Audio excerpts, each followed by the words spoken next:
When Ethan woke up the next morning, the fire had burned down to embers, casting a faint orange glow across the cabin. For a moment, he forgot about the events of the previous night. Then he saw her Lyra still sitting by the hearth, her shimmering hair catching the early light streaming through the windows. She looked smaller somehow, more vulnerable in the daylight. Ethan rubbed his eyes and sat up, stretching stiffly.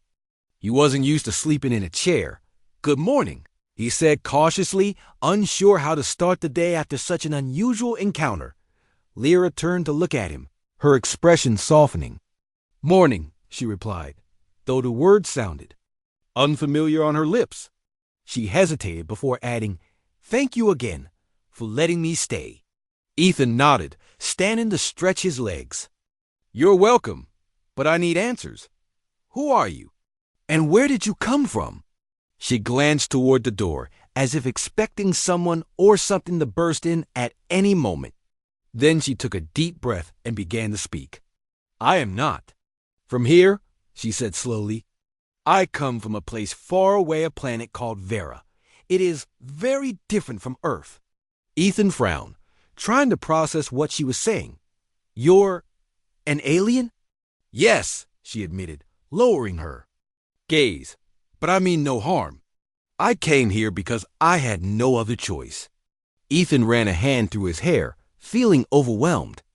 Aliens weren't supposed to exist, not in real life anyway. Yet here she was, sitting in his cabin, looking completely out of place but undeniably real. "Why Earth?" he asked finally. "Why my cabin?" "I crashed," Lyra explained. "My ship was damaged while I was fleeing. Others, they are hunting me. When I landed, I needed shelter. Your cabin was close, and it seemed empty." "So you broke in," Ethan said dryly, though there was no real anger in his voice. "I'm sorry," Lyra said quickly, her cheeks flushing a pale shade of blue. "I didn't know what else to do." "I thought you would be angry when you found Emmy." "Well, I am," Ethan admitted, crossing his arms. "But I'm also curious. You said they're hunting you. Why?" Lyra hesitated, glancing down at the glowing device still clutched in her hands. "Because of this," she said quietly. "It contains information secrets that could change everything. My people, we are at war. Factions fight over resources, over power. This device holds the truth about why the war started. If it falls into the wrong hands, many will suffer." Ethan stared at her, trying to make sense of what she was saying. War secrets, alien technology, it all sounded like something out of a movie. But the fear in Lyra's eyes was real, and so was the strange object in her hands. "And you think these hunters will find you here?" he asked. "They already know I'm on this planet," Lyra said, her voice trembling. "They will track me. That's why I can't stay long. I have to keep moving." Ethan sighed, rubbing his temples.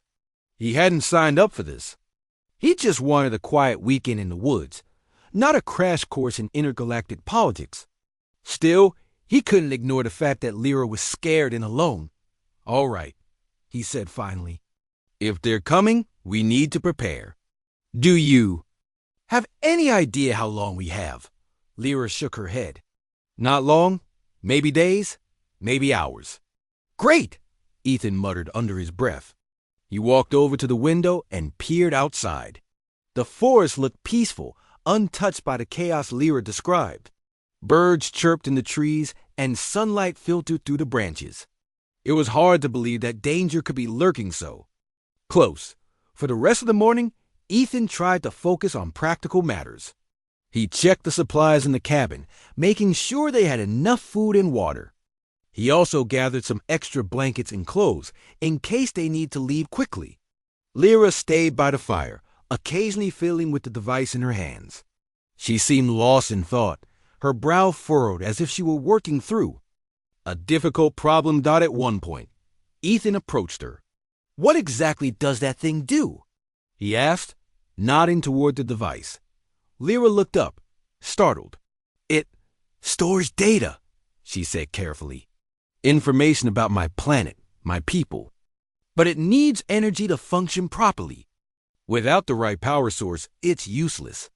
And do you have a power source? Ethan pressed. No, Lyra admitted. Not yet.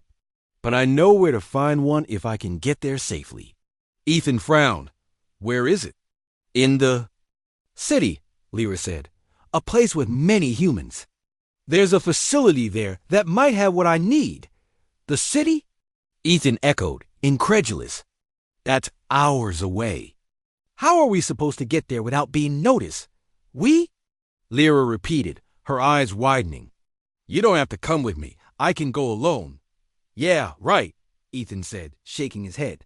Like I'm just going to let you walk into a potentially dangerous situation by yourself. Besides, you don't even know your way around here. You'll be lost in 5 minutes. Lyra opened her mouth to argue, but closed it again, realizing he had a point. You would really help me? She asked softly. Ethan shrugged. I don't know why I'm doing this. Maybe I'm crazy. But you saved my curiosity last night, and now I want to see how this story ends. Lyra smiled faintly, gratitude shining in her eyes. Thank you, Ethan. I won't forget this. As the day wore on, Ethan found himself growing more accustomed to Lyra's presence. Despite her alien nature, she wasn't so different from him. She laughed at his jokes, admired the simplicity of his cabin, and even helped him chop more wood when he ran out. Watching her swing the axe awkwardly, her shimmering hair tied back in a loose ponytail, Ethan couldn't help but smile. But beneath the surface, tension simmered. Every sound outside, the rustle of leaves, the distant call of a bird made them both freeze, wondering if it was a sign of approaching danger. By evening, Ethan was exhausted, both physically and mentally. He lit another fire and sat down across from Lyra, who was staring into the flames, lost in thought. What happens if they catch you? Ethan asked suddenly, breaking the silence. Lyra didn't answer right away. When she finally spoke, her voice was barely above a whisper. They'll take the device, and they'll kill me. Ethan felt a chill run down his spine. He had known the stakes were high, but hearing her say it aloud made it feel more real. Then we won't let that happen, he said firmly. We'll figure something out. Lyra looked at him, her luminous eyes filled with doubt. You don't understand, she said. These people, they're not like us. They don't care about peace or justice. All they want is power. Maybe, Ethan conceded. But I've dealt with tough situations before. We'll handle this one step at a time. Lyra nodded, though she didn't seem entirely convinced. Outside, the wind picked up, rattling the windows. Ethan glanced toward the door, half expecting to see shadows moving in the darkness. Nothing stirred, but the unease lingered as the fire crackled softly between them. Ethan realized that his quiet weekend getaway had turned into something much bigger than he'd ever imagined. Whether he liked it or not, he was now part of Lyra's story, a story that involved danger, mystery, and the fate of a world he knew nothing about. And despite the risks, he couldn't shake the feeling that helping her was the right thing to do. Ethan Carter had always loved the quiet. The noise of the city, the endless chatter of people, and the constant ringing of phones had worn him down over the years. That was why he bought the small mountain cabin, a place far away from everything. A retreat where he could breathe freely and think clearly. It wasn't much, just a wooden structure with 2 rooms, a tiny kitchen, and a fireplace that crackled warmly on cold nights. But to Ethan, it was perfect. The cabin sat deep in the woods, surrounded by towering pine trees that whispered secrets to each other when the wind blew. There were no neighbors for miles, no cars passing by, and certainly no visitors who might disturb his peace. Ethan liked it that way. He came here whenever life became too overwhelming, which lately seemed to be all the time. This weekend was no different. After weeks of stressful deadlines at work, he needed a break.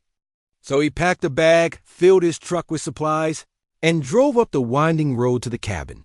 When he arrived, the air smelled fresh, like pine needles and damp earth.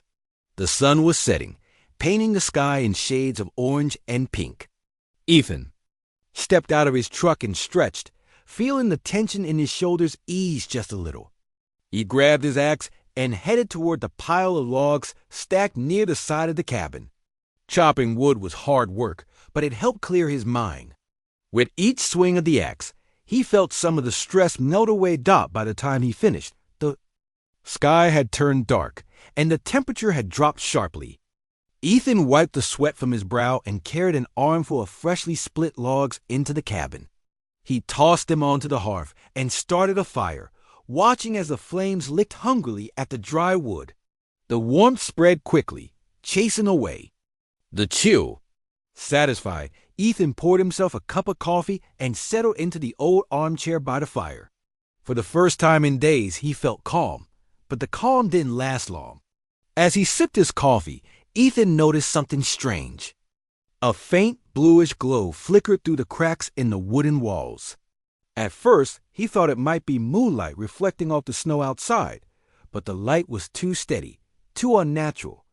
Curious, he set his cup down and stood up. Grabbing the flashlight from the counter, he moved cautiously toward the source of the light. His heart began to race as he pushed open the door to the small storage room at the back of the cabin. What he saw made his breath catch in his throat. Standing in the corner of the room was a woman, or at least, she looked like a woman. Her skin shimmered faintly, almost like it was covered in a layer of liquid silver. Her hair shifted colors as she moved, flowing like water caught in sunlight. She was dressed in clothes that seemed unfamiliar, tight-fitting, and metallic.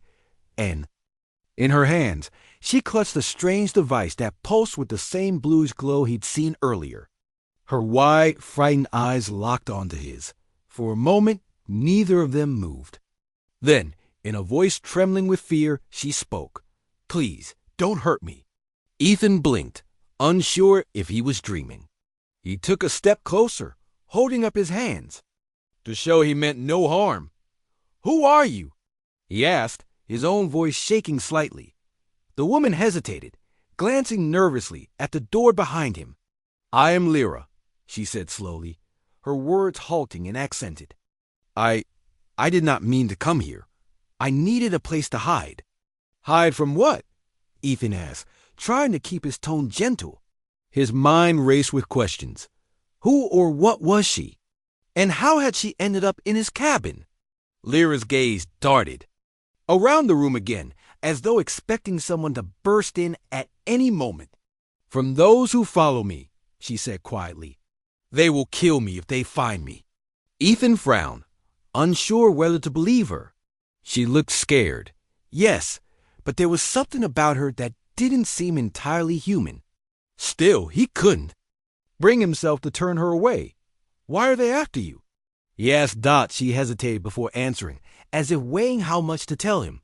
Finally, she said, "Because of what I know. Because of what I carry." She held up the glowing device in her hands, her fingers gripping it tightly. This is important, dangerous. They want it." Ethan stared at the object, its soft light casting eerie shadows on the walls. Whatever it was, it clearly meant a lot to her and possibly to others, judging by the fear in her eyes. He sighed, running a hand through his hair. This was supposed to be a peaceful weekend, not some bizarre encounter with a mysterious stranger. But looking at Lyra, he couldn't ignore the desperation in her expression. "All right," he said finally. "You can stay here tonight, but you have to explain more tomorrow. Deal?" Relief washed over her face, and she nodded quickly. "Thank you," she whispered. "You will not regret this." Ethan wasn't so sure about that, but he didn't say anything. Instead, he gestured for her to follow him into the main room. He added another log to the fire and pulled out a blanket from the closet. "Here," he said, handing it to her. "You can sleep here by the fire. I'll take the chair." Lyra shook her head. "No, you should rest. I do not need much sleep." He raised an eyebrow, but didn't argue. Truthfully, he doubted he'd be able to sleep anyway, not with so many questions swirling in his mind. As he settled back into the chair, he watched her sit cross-legged by the fire, her eyes fixed on the flames. She looked fragile, yet there. was a strength about her that intrigued him. The night stretched on, silent except for the crackling of the fire and the occasional rustle of leaves outside. Ethan eventually drifted off, lulled by the warmth and the rhythmic breathing of the strange woman who had appeared in his life. Little did he know, this was only the beginning of an adventure that would change everything he thought he knew about the universe and himself. The next morning, Ethan woke up to the sound of rain tapping against the cabin's wooden roof. He groaned as he rolled out of his sleeping bag, which he had laid out on the floor near the fireplace. The fire from the night before had died down, leaving the room chilly and dim. Lyra was already awake, sitting by the window with her arms wrapped around her knees. She looked pale, even for someone whose skin shimmered like starlight. "Morning," Ethan said, rubbing his eyes. "What are you doing over there?" "I'm watching," Lyra replied softly, her gaze fixed on the forest outside. "They could come at any time." Ethan frowned but didn't argue. He walked over to the kitchen area and started making coffee, hoping the familiar routine would calm his nerves. As the water boiled, he glanced at Lyra again. She seemed smaller somehow, more fragile than she had the day before. The weight of her situation was clearly pressing down on her dot. After pouring himself a cup of coffee, Ethan joined her by the window. "Do you see anything?" he asked. Lyra shook her head. "Not yet, but I can feel it. They're close." "How do you know?" Ethan pressed, curious. She hesitated before answering. "On my planet, we have senses, ways of knowing things, without seeing them. It's hard to explain." Ethan nodded, though he didn't fully understand. He sipped his coffee, letting the warmth spread through him. "All right, let's say they are close. What's the plan?" Lyra turned to look at him, her luminous eyes filled with uncertainty. "I don't know. I've been running for so long, always one step ahead. But now—" Her voice trailed off, and she looked down at the glowing device in her hands. "Now I'm tired." Ethan felt a pang of sympathy. Despite her otherworldly appearance, Lyra was just like anyone else, scared, exhausted, and desperate for a way out. "We'll figure something out," he said firmly. "Together." She gave him a small, grateful smile. "Thank you, Ethan. You've done so much already." "Don't thank me yet," he said with a wry grin. "We're not out of this mess." For the rest of the morning, they stayed inside, listening to the rain and keeping an eye on the forest. Ethan tried to distract himself by organizing the supplies they might need if they had to leave suddenly. He packed a backpack with food, water, flashlights, and a first aid kit. Lyra watched him quietly, occasionally offering suggestions based on what she thought they might encounter. At one point, Ethan decided to teach her how to use a knife for self-defense. He handed her a small pocket knife and showed her how to hold it properly. "Just in case," he explained. "You never know." Lyra took the knife hesitantly, turning it over in her hands. "I've never held something like this before," she admitted. "It's not complicated," Ethan said. "Just pointing in toward the bad guys." She managed a weak laugh, and for a moment the tension eased. But as the hours passed, the rain continued to fall, and the forest remained eerily quiet. The waiting was unbearable. By mid-afternoon, Ethan couldn't take it anymore. "Let's go outside," he suggested. "We can't just sit here all day." Lyra hesitated. "Is that safe?" "We'll be careful," Ethan assured her. "Besides, fresh air might do us both some good." After bundling up in jackets and boots, they stepped out onto the porch. The rain had slowed to a drizzle, and the air smelled clean and earthy. Ethan took a deep breath, feeling some of the tension leave his body. Lyra followed him cautiously, her eyes scanning the trees for any sign of movement. "This place is beautiful," she said after a while, her voice soft with wonder. "So peaceful." "Yeah," Ethan agreed. "It's why I bought the cabin, a getaway from all the noise." Lyra nodded, her expression thoughtful. "Your world, it's very different from mine. On Vera, everything is loud. Machines, people, battles. There's no quiet." Ethan glanced at her, surprised by the sadness in her voice. "Sounds rough," he said. "It is," she admitted. "That's why I wanted to protect it. Even though I ran away, I still believe my planet can change. If only people knew the truth." Her words hung in the air, heavy with meaning. Ethan didn't respond right away. Instead, he led her down the path that wound through the woods, pointing out landmarks along the way. "If we ever need to leave quickly," he explained, "you should know where everything is." Lyra listened intently, nodding as he spoke. For the first time since she arrived, she seemed less afraid and more focused. Ethan noticed a shift in her demeanor and felt a flicker of hope. Maybe they could get through this after all. As they walked, Lyra began to open up about her life on Vera. She told Ethan about her family, who had been caught in the crossfire of the war, and about her decision to flee when she discovered the truth hidden in the device. "I knew I couldn't stay," she said, "but leaving, it wasn't easy." "I can imagine," Ethan said quietly. "Running away doesn't solve everything." "No," Lyra agreed. "But sometimes it's the only choice." They continued talking as they made their way back to the cabin, sharing stories and finding common ground despite their differences. By the time they returned, the rain had stopped completely, leaving the forest glistening with droplets of water. The sun broke through the clouds, casting golden light across the landscape. Back inside, Ethan built another fire while Lyra sat by the window, her eyes still darting nervously toward the trees. "Do you think they'll find us today?" she asked. "I don't know," Ethan admitted, "but we'll be ready if they do." Lyra nodded, clutching the device tightly in her lap. "I just wish I knew what to do next." "Take it one step at a time," Ethan advised. "First, we survive. Then, we figure out how to get you to the city." She smiled faintly, though her eyes remained troubled. "You're a good person, Ethan. I'm lucky I found you." Ethan chuckled. "Funny. I was thinking the same thing about you." As night fell, they settled in by the fire once again, eating a simple dinner of canned soup and crackers. The conversation slowed, replaced by the comforting crackle of the flames. Outside, the forest was silent, almost unnaturally so. Ethan kept glancing toward the windows, half expecting shadows to appear at any moment. Eventually, Lyra leaned back against the wall, closing her eyes. "I'm tired," she murmured. "Get some rest," Ethan urged. "I'll keep watch." She hesitated, but eventually nodded, curling up under a blanket. Within minutes, her breathing grew steady, signaling that she had fallen asleep. Ethan stayed awake, staring into the fire and thinking about everything that had happened.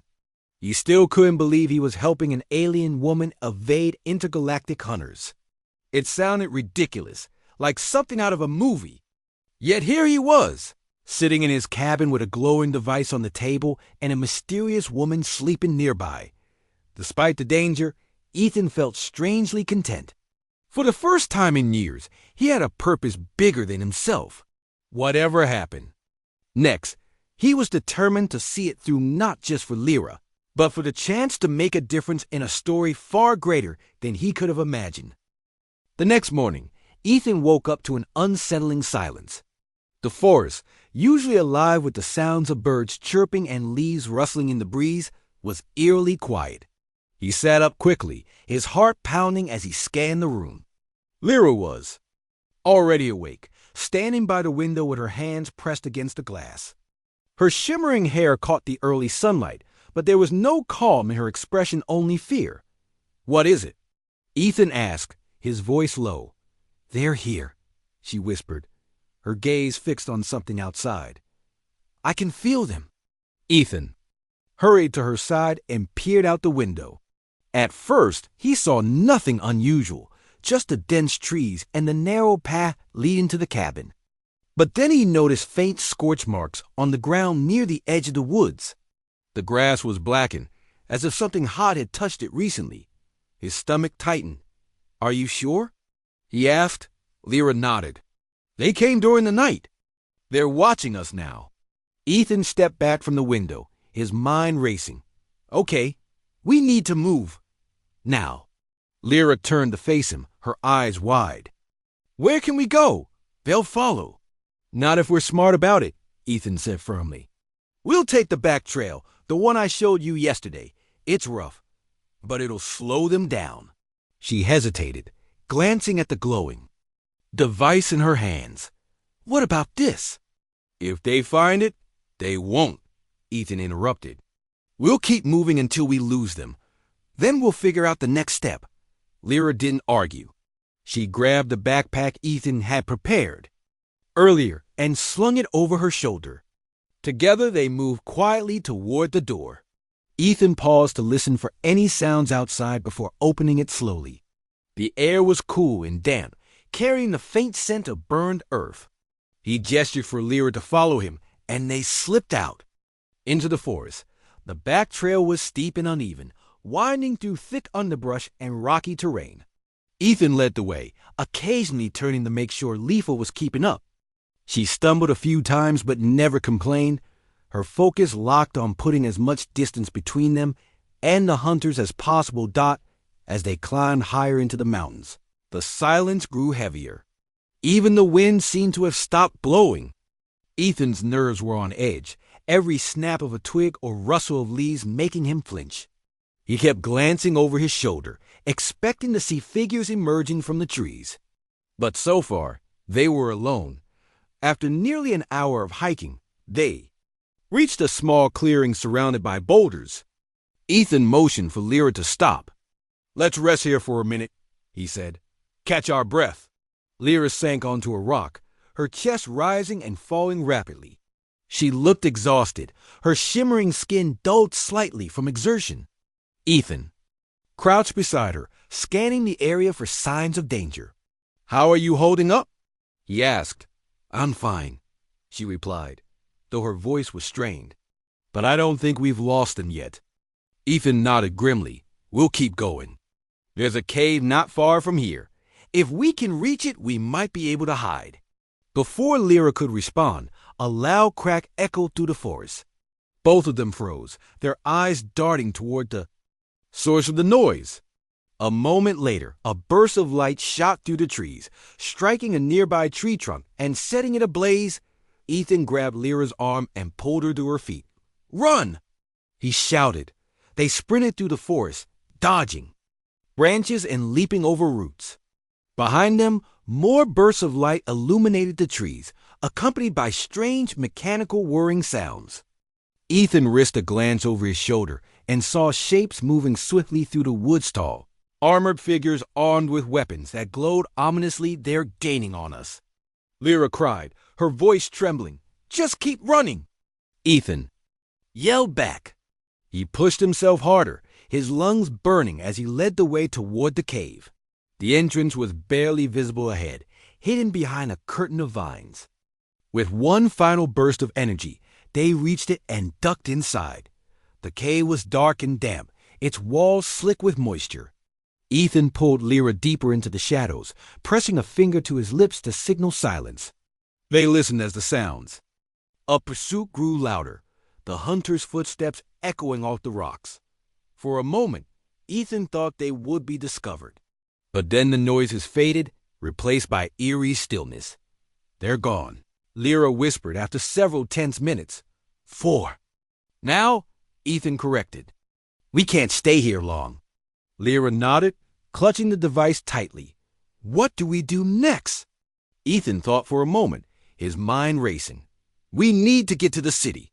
That's where you said the power source is, right? Yes, Lyra confirmed, but it's hours away. How will we get there without being followed? We'll have to be clever, Ethan said. Stick to the roughest paths, avoid open areas, and we'll move at night when they're less likely to spot us. Lyra looked skeptical, but didn't argue. All right, but what if they catch us? They won't, Ethan said firmly, though.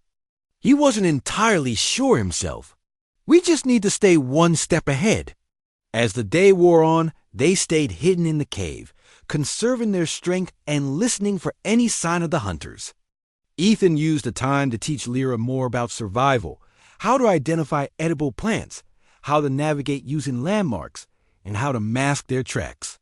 She absorbed the information eagerly, determined to contribute however she could dot by evening. The forest outside had grown darker. The stars began to peek through gaps in the clouds. Ethan checked their supplies and nodded. It's time to move. They crept out of the cave cautiously, sticking to the shadows as they made their way down the mountain. The journey was slow and grueling, but they managed to avoid detection. As they traveled, Lyra began to share more about her planet, describing its landscapes, its people, and the war that had torn it apart. Ethan listened intently, amazed by the complexity of her world despite its chaos. You really believe your planet can change? He asked at one point. I have to, Lyra replied softly. If I don't, then what's the point of all this? Ethan smiled faintly. You're stronger than you think. Lyra shook her head. No, I'm just scared. But I have to keep going. For my family, for everyone. Her words stayed with Ethan as they continued their trek. Despite the danger and uncertainty, he felt a growing sense of purpose. Helping Lyra wasn't just about protecting her. It was about fighting for something bigger than himself. And for the first time in years, he felt truly alive. When dawn broke, they found shelter in another secluded spot, concealed by thick foliage. Exhausted but safe for now, they settled into rest, knowing the hardest part of their journey was still ahead. By the third night of their journey, Ethan and Lyra had fallen into a rhythm. They traveled under the cover of darkness, sticking to rugged paths and avoiding open areas where they might be spotted. During the day, they hid in dense thickets or shallow caves, resting as much as they could before continuing their trek. The constant movement was exhausting, but neither of them complained. They knew they couldn't afford to stop. The forest had changed as they moved farther down the mountain. The tall pines gave way to scrubby bush and rocky outcrops, making it harder to find cover. The air grew warmer, carrying the faint scent of wildflowers mixed with dust. Ethan kept glancing over his shoulder, half expecting to see the hunters closing in. So far, they had managed to stay ahead, but he knew it was only a matter of time before their luck ran out. That night, as they paused to drink from a small stream, Lyra spoke up. How much farther is it? She asked, her voice barely above a whisper. Not too far, Ethan replied, though he wasn't entirely sure. He had been using a map he brought along, but navigating at night wasn't easy. We should reach the edge of the forest by morning. And then what? Lyra pressed. Once we get to the city, how will we find this power source? Ethan hesitated. He hadn't thought that far ahead yet. All his focus had been on getting them to safety.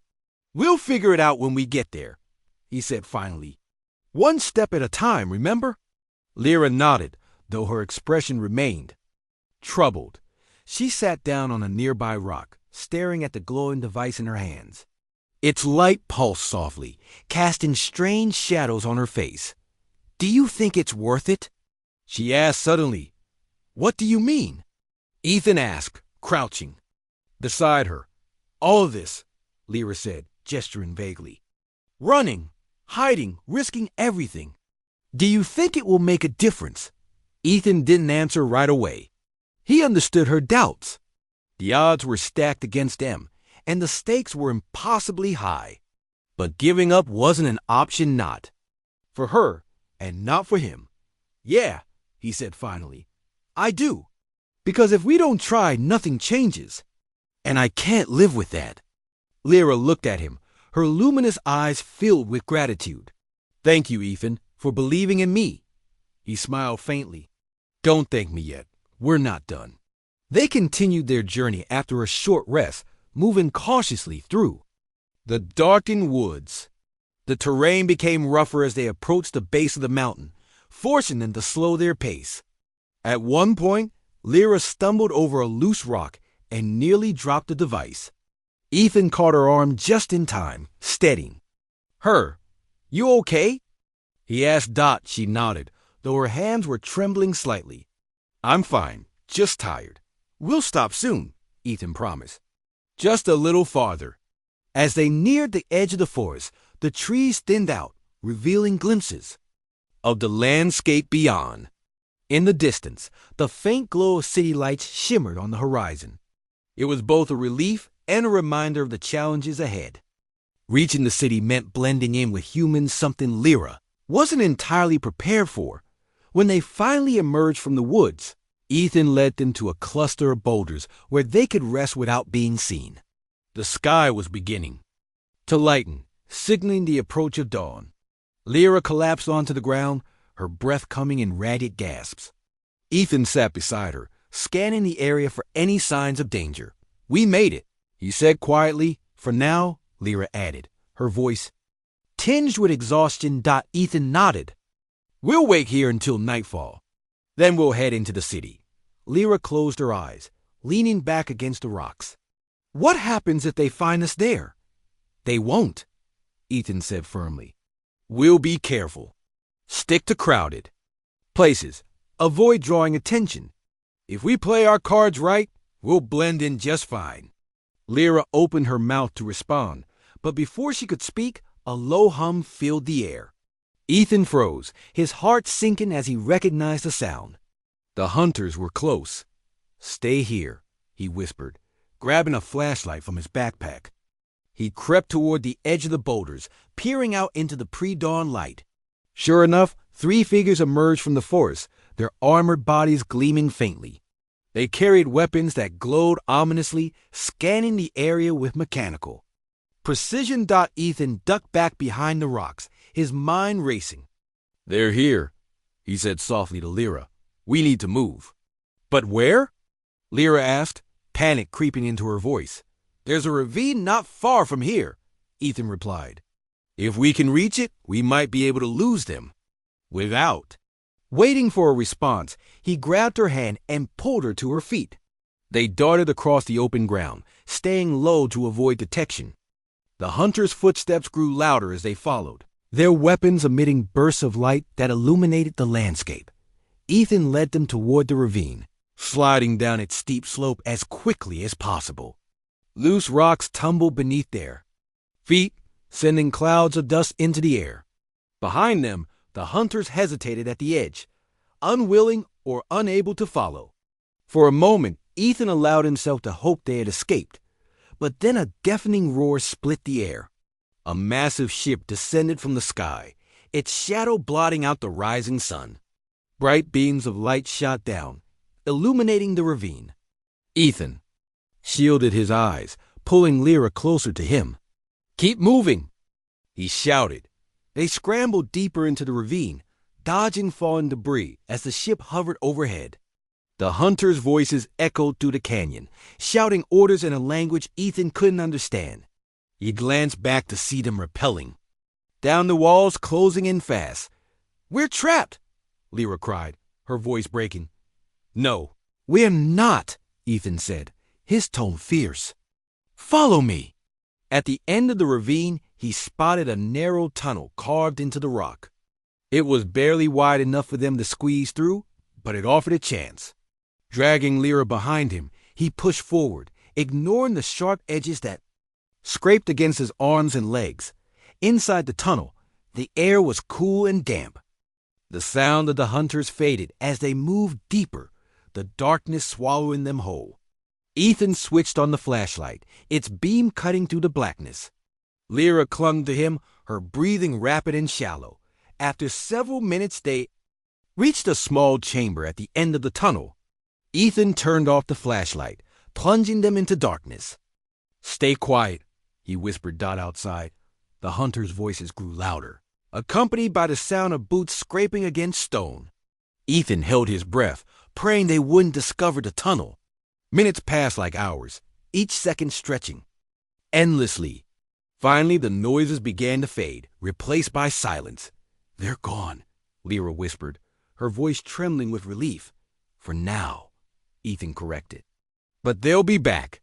We need to keep moving." Lyra nodded, though her body sagged with exhaustion. "Where do we go from here?" Ethan thought for a moment, weighing their options. "We'll circle around and head for the city. It's risky, but it's our best shot." Lyra didn't argue. She trusted him, even though every step felt like a gamble. Together, They climbed out of the tunnel and began their journey anew, determined to reach the city and the power source before the hunters found them again. The city loomed ahead, its skyline a jagged silhouette against the night sky. Ethan and Lyra had spent the entire day hiding in an abandoned shed on the outskirts, waiting for darkness to fall before making their move. The trek from the ravine had been grueling, testing both their strength and resolve, but they had no choice. Every step brought them closer to the power source Lyra needed and farther from the hunters, who were relentless in their pursuit. As they approached the edge of the city, Ethan stopped to survey the scene. The streets were alive with activity, cars honking, people chatting, neon signs flashing brightly. It was overwhelming after days of isolation in the wilderness. Lyra clutched the glowing device tightly, her shimmering skin dimming slightly as if she were trying to blend in. "You ready for this?" Ethan asked quietly. Lyra took a deep breath, nodding. "I have to be." Ethan adjusted the baseball cap he'd found in the shed, pulling it lower over his forehead. He handed Lyra a scarf and gestured for her to wrap it around her head. "Keep your head down," he instructed. "Don't look at anyone directly." She did as he said, tucking her hair beneath the fabric. Her luminous eyes peeked out nervously, scanning the bustling streets. "What now?" she whispered. "Now we find a facility," Ethan replied. "You said it's near the center of the city, right?" "Yes," Lyra confirmed, "but I don't know exactly where. I'll need time to locate it." Ethan frowned. Time was something they didn't have plenty of. Still, he forced himself to sound confident. "We'll figure it out. Stick close to me." They stepped onto the sidewalk, blending into the crowd as best they could. Ethan kept one hand on Lyra's arm, guiding her through the throng of people. The noise was deafening: laughter, music, engines revving, but he focused on putting one foot in front of the other. They passed shops, restaurants, and towering buildings, each one lit up like a beacon. After several blocks, Lyra tugged gently on Ethan's sleeve. "There," she said, pointing toward a large building with a sleek glass facade. A sign above the entrance read, "Advanced Energy Solutions." "That's it?" Ethan asked. Lyra nodded. "Yes, that's where the power source is." Ethan studied the building carefully. It looked modern and secure, with cameras mounted on every corner and security guards stationed at the doors. "Getting inside wouldn't be easy." "All right," he said. "Let's circle around and see if there's another way in." They moved cautiously along the perimeter of the building, staying in the shadows cast by nearby structures. As they rounded the back, they spotted the delivery entrance. A guard stood nearby, leaning against the wall and scrolling through his phone. "We'll wait until he leaves," Ethan whispered. Minutes ticked by, each one feeling longer than the last. Finally, the guard yawned and walked away, disappearing around the corner. Ethan seized the opportunity, motioning for Lyra to follow him. They slipped through the door just as it clicked shut behind them. Inside, the air was cool and sterile, the hum of machinery filling the space. The room was filled with crates and equipment, giving them plenty of cover. Ethan peered around a stack of boxes, spotting a hallway leading deeper into the building. "This way," he said softly. They moved quickly but quietly, avoiding any open areas where they might be seen. At the end of the hallway, they came to a set of double doors marked "Restricted Access." Ethan tried the handle. It was locked. "Can you open it?" Lyra asked. Ethan pulled a small multi-tool from his pocket and knelt down, working on the lock. After a few tense moments, there was a soft click, and the door swung open. Beyond it lay a series of labs, their walls lined with monitors and machines. Scientists bustled about, typing on keyboards and examining samples under microscopes. Lyra scanned the room, her eyes lighting up as she spotted a large machine in the center. "That's it," she exclaimed, her voice barely audible. Ethan glanced at her. "Are you sure?" "Yes," she said firmly. "That's the power source." Before they could make a move, a loud alarm blared through the building. Red lights flashed overhead, bathing the room in crimson. The scientists froze, looking around in confusion. "They found us," Ethan muttered, grabbing Lyra's arm. "We need to go. Now." "No," Lyra protested, pulling away. "I can't leave. Without it." Ethan hesitated, torn between escaping and helping her complete her mission. But before he could decide, the doors burst open and armed guards poured into the room. Among them was a towering figure clad in black armor, his face obscured by a helmet. He stepped forward, raising a hand to silence the others. "So," he said, his voice deep and commanding, "you've led us quite the chase, Lyra." Lyra stiffened, clutching the device tighter. "Kale," she spat, venom in her tone, "I should have known you come yourself." Ethan glanced between them, realizing this was the leader of the hunters. His presence radiated authority, and the guards seemed to defer to him instinctively. "Who is this guy?" Ethan whispered. "He's the one who started the war," Lyra replied bitterly. "And he'll do anything to keep the truth hidden." Kale smirked, taking a step closer. "Hand over the device, Lyra. You know you can't win." "I won't let you destroy my planet," Lyra shot back, her voice trembling with anger. Ethan tightened his grip on the multi-tool in his hand, unsure of what to do next. He was outnumbered and outgunned, but he couldn't abandon Lyra, not now. Taking a deep breath, he stepped forward, positioning himself between her and Kale. "You want her," Ethan said, his voice steady despite the fear coursing through him. "You'll have to go through me first." Kale raised an eyebrow, clearly amused. "A human? Standing up for an alien? How noble." "This isn't about being human or alien," Ethan countered. "It's about doing the right thing. And letting you take her isn't right." For a moment, Kale hesitated, his expression unreadable. Then slowly, he lowered his weapon. "Interesting," he said. "Perhaps humans aren't as primitive as I thought." The guards shifted uneasily, unsure of what to do. Seizing the opportunity, Lyra darted toward the power source, connecting the device to the machine. The glow intensified, spreading across the room like liquid light. Alarms wailed louder as data streamed onto the monitors, revealing secrets that had long been buried. "What are you doing?" Kale demanded, his calm demeanor cracking. "Ending your war," Lyra replied, her voice filled with determination. She pressed a button on the device, and the machine roared to life, sending a surge of energy through the building. The guards stumbled backward, shielding their eyes from the blinding light. Ethan grabbed Lyra's hand, pulling her toward the exit. "Let's go!" he shouted together. They ran through the chaos, dodging falling debris and panicked scientists. Behind them, Kale shouted orders, but his voice was drowned out by the cacophony of alarms and explosions. By the time they reached the street, the building was engulfed in flames. Its glass facade shattered and crumbling. Ethan and Lyra didn't stop running until they were far enough away to collapse onto the pavement, gasping for breath. The city skyline flickered in the distance, smoke rising from the burning facility. "It's done," Lyra said, tears streaming down her face. "The truth is out." Ethan nodded, exhaustion and relief washing over him. "Yeah, it's over."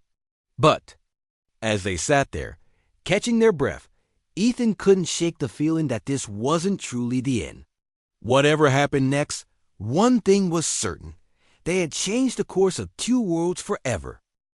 The morning after the explosion, Ethan and Lyra found themselves sitting on a hill overlooking the city. The smoke from the burning facility had cleared, leaving behind a strange calm. The streets below were quieter than usual, as if the entire city was holding its breath, waiting to see what would happen next.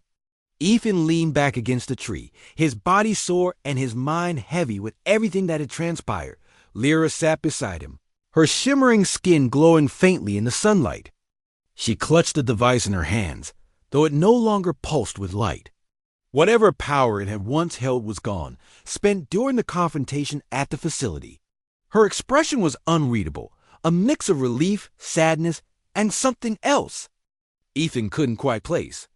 "What happens now?" Ethan asked, breaking the silence. Lyra looked at him, her luminous eyes filled with gratitude, but also uncertainty. Now, I go home, Ethan frowned. Home? To Vera? She nodded. The information is out there now. My people will know the truth about the war about Kale and his lies. It won't fix everything overnight, but it's a start.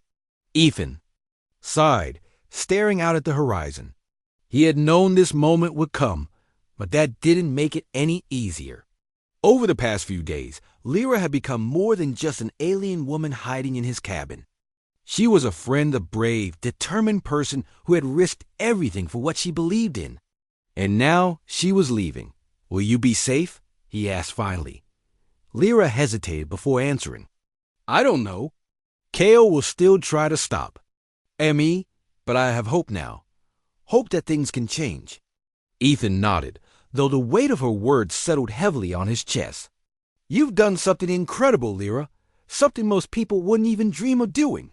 She smiled, faintly, her gaze softening. I couldn't have done it without you, Ethan. You saved me, not just from Kale, but from myself. When I first came to your cabin, I thought humans would hate me, fear me, but you proved me wrong. Ethan chuckled, scratching the back of his neck. Yeah, well, don't let it get around. I've got a reputation to maintain. Lyra laughed, softly, the sound like music in the quiet morning air. For a moment, they simply sat there, enjoying the peace that had eluded them for so long. But eventually, Lyra stood, brushing dirt from her clothes. It's time, she said quietly. Ethan rose as well, his heart sinking. Where will you go? How will you get back? There's a signal beacon in the forest, Lyra explained. It's how I called for help when I first crashed here. My people will find me. Ethan nodded, though he felt a pang of guilt. He should have asked more questions earlier, should have prepared himself better for this goodbye. But there was no time for regrets now. Instead, he forced a smile. Well, I guess this is it. Lyra stepped closer, placing a hand on his arm.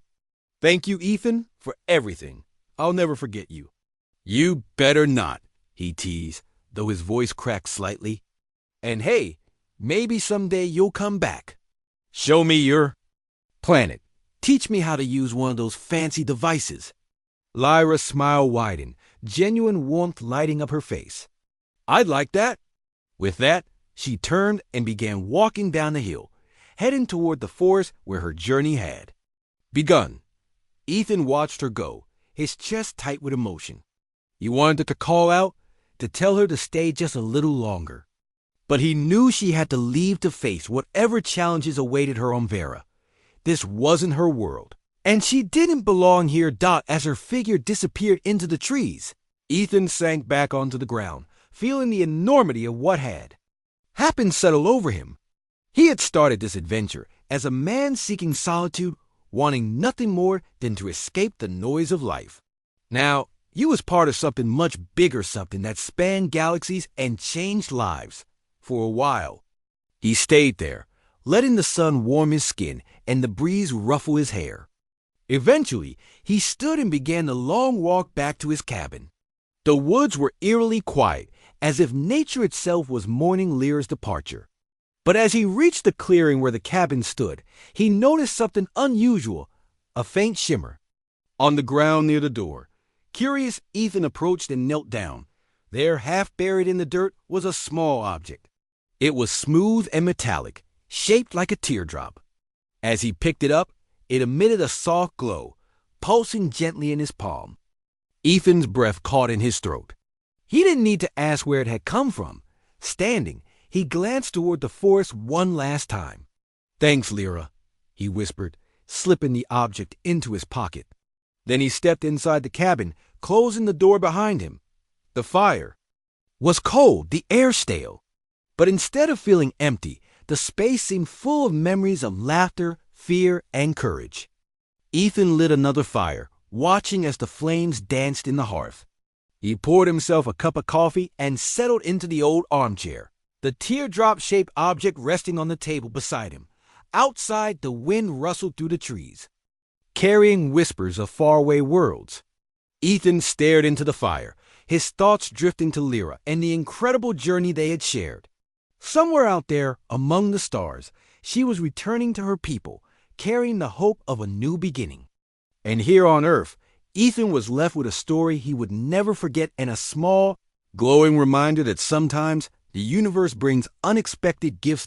As the day turned to night, Ethan leaned back in his chair, feeling a sense of peace he hadn't known in years. Life might return to normal or as normal as it could be after meeting an alien, but he knew one thing for certain. His world would never feel quite the same again. And deep down, he was okay with that.